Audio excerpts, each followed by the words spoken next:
Okay, now we'll talk about the interactive track. Jeff Jarvis heads the interactive track. Jeff was the first faculty person I hired for the school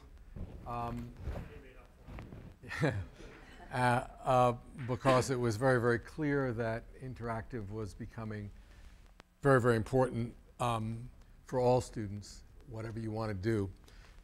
So Jeff was very helpful in creating the curriculum, and which, by the way, has changed a fair bit between the first year and the second, and between the second and the third it is changing more, partly because the field is evolving.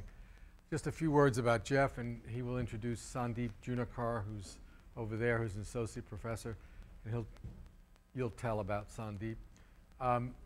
Jeff, I first heard the name Jeff Jarvis many years ago when Time Inc. started a magazine called Entertainment Weekly. It was Jeff's idea to start that magazine, and he was the first editor of it.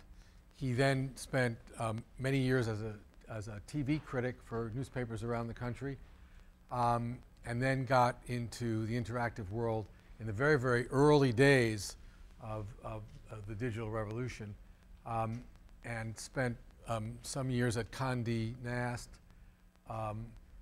advising the Newhouse newspapers around the country about getting online. He is one of the leading gurus of the new technology. He has a much-read blog called buzzmachine.com, and he's a leading spokesperson on all the emerging issues. And this summer he will be writing a book related to Google. So Jeff, why don't you come on up and talk about what we're trying to accomplish here, and Good. answer questions. Howdy all. I'm not going to rush you, but I am going to show off because I did PowerPoint last night, so I'm going to do that. And this is very much a moving target because it's constantly developing and constantly changing, and I'm constantly learning about it. I have a secret weapon over there as my son, Jake, and Sandeep knows what he's doing, and we're constantly learning new things. So I thought I'd just give a little context here. I started blogging. I'm an old, as the white beard shows, magazine and newspaper guy, and I started blogging in September 2001 after the attacks on World Trade Center, and it opened my eyes. It showed me new possibilities for media and new structures of media that I grapple with all the time. So this is kind of the old world as it stood, right? The press was there, and it had the simple funnel into the new.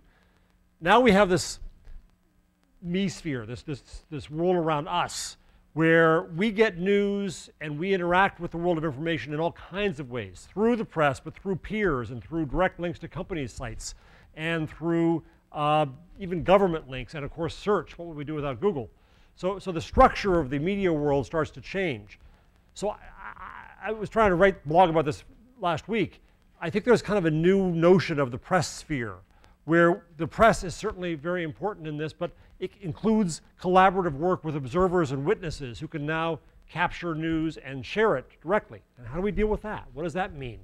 It also means that sources and companies and governments have their own sites that we can go to and link to and mix that in. And people are going to judge on their own. So how do we help them do that? And of course, there's data and there are archives. In the future, do you always need to put in the background paragraph online? Well, maybe you link to the background. There's new ways to structure the way you think of stories.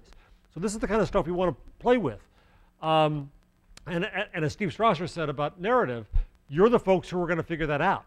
You're the folks who are going to reinvent, or not reinvent, but invent new ways to do things and experiment. And this is a great time to experiment. So you'll be able to do that in the narrative course and in many courses.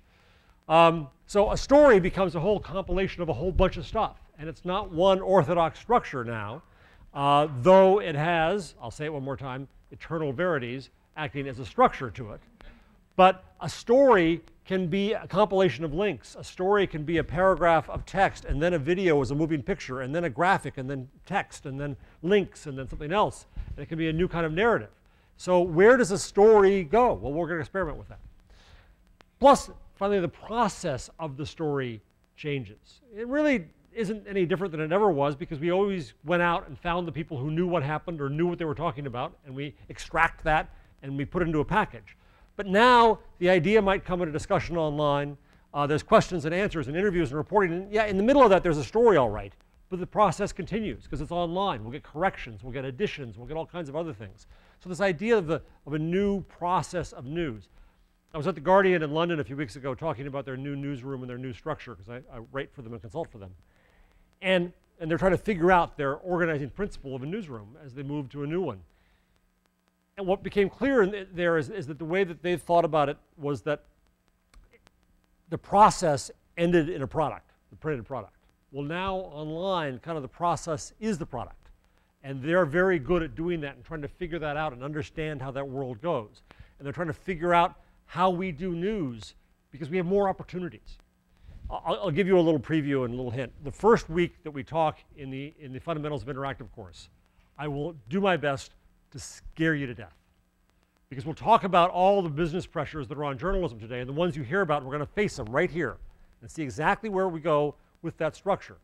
And in the first class, in the first week of the whole school, halfway through that discussion, one of the students put her head in her hands and said, "Oh my God, I've made a terrible mistake. I've come to the wrong place." I had visions of going to Dean Shepherd and saying, "Well, I just lost half the school." But she came back, she graduated.